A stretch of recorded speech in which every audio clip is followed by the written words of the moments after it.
ह्या फणसाची गंमत तर तुम्हाला कायच सांगू. तर कर्नाटकमध्ये ना पूर्ण अखंडच विकत होते सगळीकडे फणस, कट करून तर कोणी देतच नव्हतं.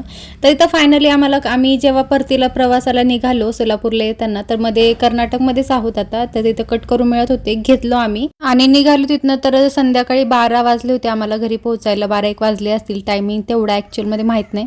आणि दुसऱ्या दिवशी ना मी काही शूट नाही केले, कारण की घरामध्ये एवढी धूळ झाली होती तुम्हाला काय सांगू. तर कपडे तर होते समजा, जेवढे आम्ही फिरायला वगैरे गेलो भरपूर कपडे होते, सगळे तर नाही धुतले, थोडे थोडे करून धुवायचं चालू आहे. हे बाजूला काढून ठेवलेले हे पण कपडे मला धुवायचे आहेत. आज सगळी घरावरची ना क्लिनिंग करून घेतली, पुसून घेतली, सगळं स्वच्छ केलं, सगळीकडचं आवरलं. भरपूर वेळ लागला.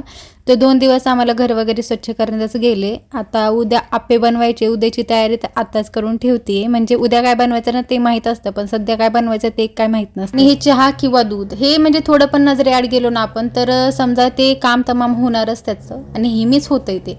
आणि ते ना मी आता मस्त भोपळ्याच्या पुऱ्या बनवतीये. तर काय झालं ना, आई गेल्या होत्या त्यांच्या माहेरी, म्हणजे गावाकडे गेल्या होत्या, तर मस्त आता कवळे कवळे 2-3 भोपळे आणलेले, तर त्याच्या पुऱ्या बनवते. भाजी पण आवडते आईला थोडी बहुत, मला पण तेवढी बनवतच नाही मी, कारण की ह्यांना नाही आवडत. तर मस्त पुऱ्या बनवतीये आणि शेंगाची चटणी पण बनवली आज. तसं तर भोपळ्याच्या पुऱ्यासोबत ना दही खातात, आणि म्हणजे आम्ही तर दही खातो, पण मी तिखट जर पाहिजे असलं तर शेंगाची चटणी पण केली. मस्त इथे गरमागरम पुरी तयार आहे. आता आम्ही जेवण करू. आणि पुरीमध्ये पण आहे ना 2-3, म्हणजे 2-3 नाही, असे बरेचसे ऑप्शन्स असतात, म्हणजे पालक पुरी, बीटरूट पुरी, मसाला पुरी फक्त, तर मग असे बरेचसे ऑप्शन असतात. तर तुम्हाला कोणती पुरी आवडते ना ते कमेंट करून नक्की सांगा. पुढच्या वेळेस मी तुम्हाला आणखी कोणती तरी वेगळी पुरी शेअर करेल, रेसिपी शेअर करेल. आणि सकाळी जे मी डाळ तांदूळ भिजवले होते ना आप्पे बनवण्यासाठी, ते आता वाटून घेते आणि व्लॉग इथे सेंड करते. भेटूया आपण नेक्स्ट व्लॉगमध्ये. Bye bye, take care friends.